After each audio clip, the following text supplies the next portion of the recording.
A prophecy concerning Babylon that Isaiah, son of Amos, saw. Raise a banner on a bare hilltop. Shout to them. Beckon to them to enter the gates of the nobles. I have commanded my holy ones. I have summoned my warriors to carry out my wrath, those who rejoice in my triumph. Listen, a noise on the mountains, like that of a great multitude. Listen, an uproar among the kingdoms, like nations massing together. The Lord Almighty is mustering an army for war. They come from faraway lands, from the ends of the heavens, the Lord and the weapons of his wrath, to destroy the whole country. Wail, for the day of the Lord is near. It will come like destruction from the Almighty. Because of this, all hands will go limp. Every man's heart will melt. Terror will seize them. Pain and anguish will grip them. They will writhe like a woman in labor. They will look aghast at each other, their faces aflame. See, the day of the Lord is coming. A cruel day with wrath and fierce anger, to make the land desolate and destroy the sinners within it. The stars of heaven and their constellations will not show their light. The rising sun will be darkened and the moon will not give its light. I will punish the world for its evil, the wicked for their sins. I will put an end to the arrogance of the haughty and will humble the pride of the ruthless. I will make people scarcer than pure gold, more rare than the gold of Ophir. Therefore I will make the heavens tremble, and the earth will shake from its place at the wrath of the Lord Almighty in the day of his burning anger. Like a hunted gazelle, like sheep without a shepherd, they will all return to their own people. They will flee to their native land. Whoever is captured will be thrust through. All who are caught will fall by the sword. Their infants will be dashed to pieces before their eyes. Their houses will be looted and their wives ravished. See, I will stir up against them the Medes who do not care for silver and have no delight in gold. Their bows will strike down the young men. They will have no mercy on infants, nor will they look with compassion on children. Babylon, the jewel of kingdoms, the pride and glory of the Babylonians, will be overthrown by God like Sodom and Gomorrah. She will never be inhabited or lived in through all generations. There, no nomads will pitch their tents. There, no shepherds will rest their flocks. But desert creatures will lie there.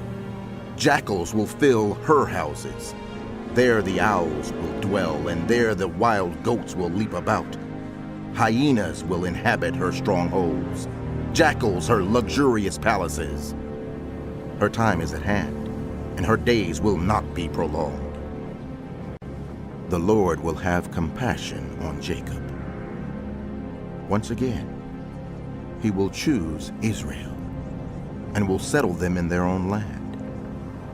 Foreigners will join them and unite with the house of Jacob. Nations will take them and bring them to their own place. And the house of Israel will take possession of the nations and make them male and female servants in the Lord's land. They will make captives of their captors and rule over their oppressors.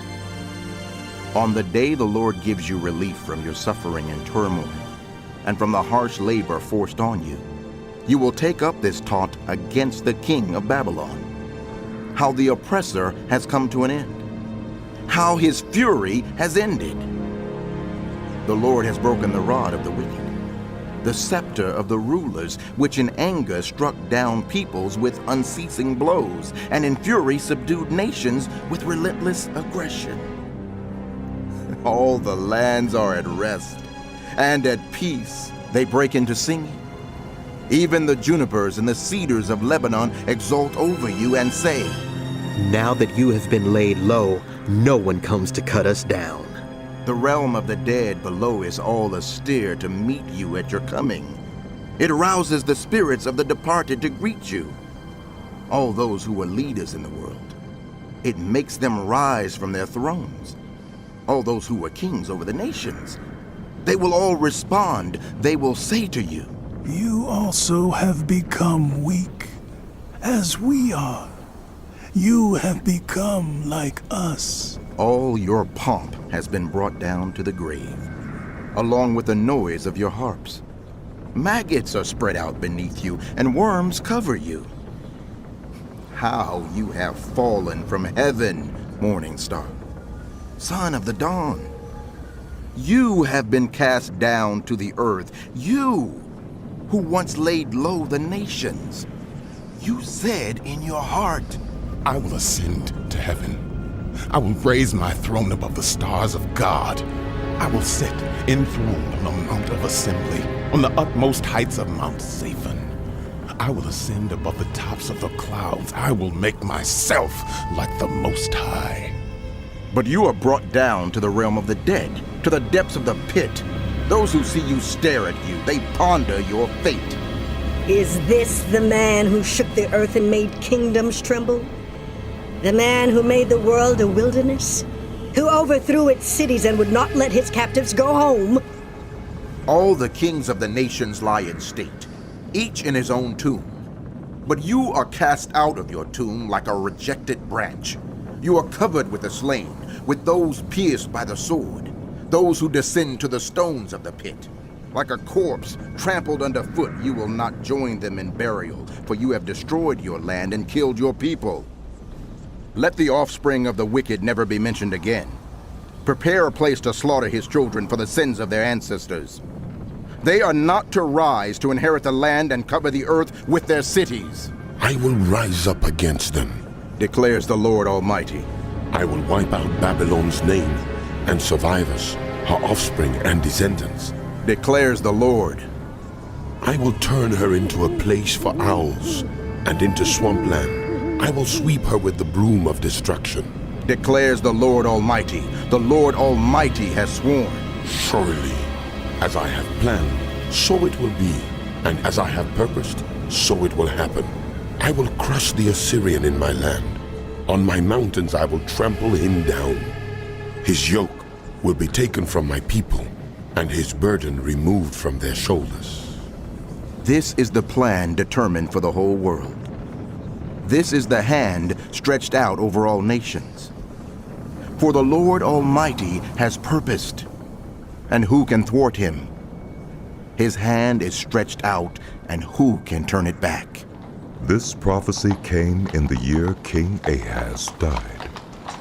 Do not rejoice, all you Philistines, that the rod that struck you is broken. From the root of that snake will spring up a viper. Its fruit will be a darting venomous serpent. The poorest of the poor will find pasture, and the needy will lie down in safety. But your root I will destroy by famine. It will slay your survivors. Wail, you gate. Howl, you city. Melt away, all you Philistines. A cloud of smoke comes from the north, and there is not a straggler in its ranks. What answer shall be given to the envoys of that nation? The Lord has established Zion, and in her his afflicted people will find refuge.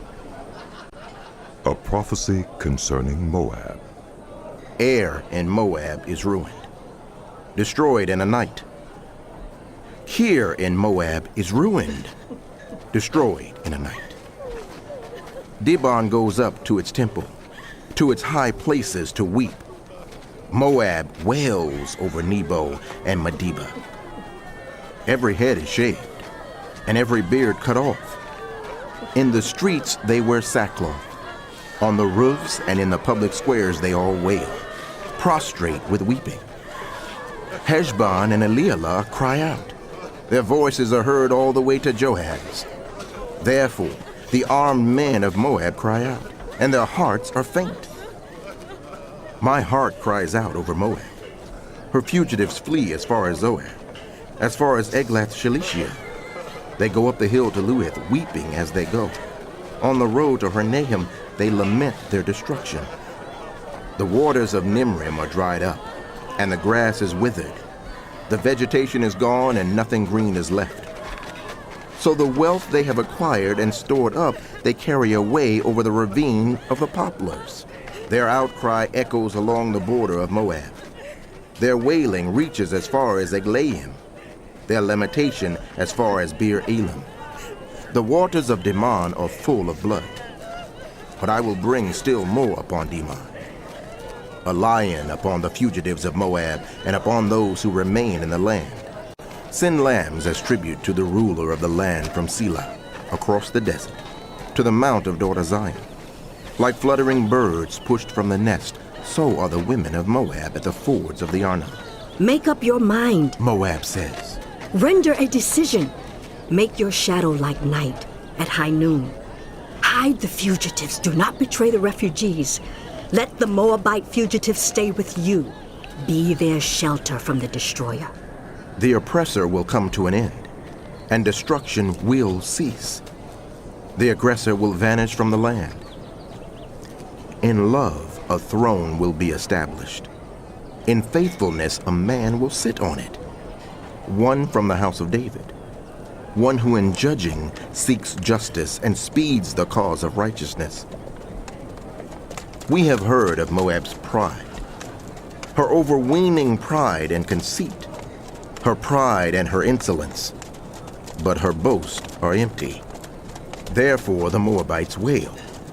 They wail together for Moab. Lament and grieve for the raisin cakes of Kir-Hareseth. The fields of Heshbon wither, the vines of Sibmah also. The rulers of the nations have trampled down the choicest vines, which once reached Jazur and spread toward the desert. Their shoots spread out and went as far as the sea. So I weep, as Jazur weeps, for the vines of Sibmah. Heshbon and Elealeh, I drench you with tears. The shouts of joy over your ripened fruit and over your harvest have been stilled. Joy and gladness are taken away from the orchards. No one sings or shouts in the vineyards. No one treads out wine at the presses, for I have put an end to the shouting.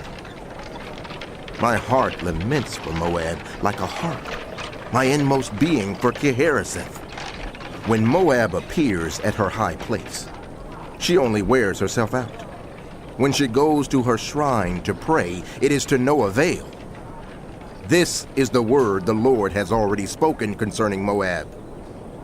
But now the Lord says, Within 3 years, as a servant bound by contract would count them, Moab's splendor and all her many people will be despised, and her survivors will be very few and feeble. A prophecy concerning Damascus. See, Damascus will no longer be a city but will become a heap of ruins. The cities of Aroer will be deserted, and left the flocks which will lie down with no one to make them afraid. The fortified city will disappear from Ephraim, and royal power from Damascus. The remnant of Aram will be like the glory of the Israelites, declares the Lord Almighty. In that day, the glory of Jacob will fade. The fat of his body will waste away. It will be as when reapers harvest the standing grain, gathering the grain in their arms, as when someone gleans heads of grain in the valley of Rephaim. Yet some gleanings will remain, as when an olive tree is beaten, leaving 2 or 3 olives on the topmost branches, 4 or 5 on the fruitful boughs, declares the Lord, the God of Israel. In that day, people will look to their Maker and turn their eyes to the Holy One of Israel. They will not look to the altars, the work of their hands, and they will have no regard for the Asherah poles and the incense altars their fingers have made. In that day, their strong cities which they left because of the Israelites will be like places abandoned to thickets and undergrowth, and all will be desolation. You have forgotten God, your Savior. You've not remembered the rock, your fortress. Therefore, though you set out the finest plants and plant imported vines, though on the day you set them out, you make them grow, and on the morning when you plant them, you bring them to bud, yet the harvest will be as nothing in the day of disease and incurable pain. Woe to the many nations that rage. They rage like the raging sea. Woe to the peoples who roar. They roar like the roaring of great waters. Although the peoples roar like the roar of surging waters, when he rebukes them, they flee far away, driven before the wind like chaff on the hills, like tumbleweed before a gale. In the evening, sudden terror. Before the morning, they are gone. This is the portion of those who loot us, the lot of those who plunder us.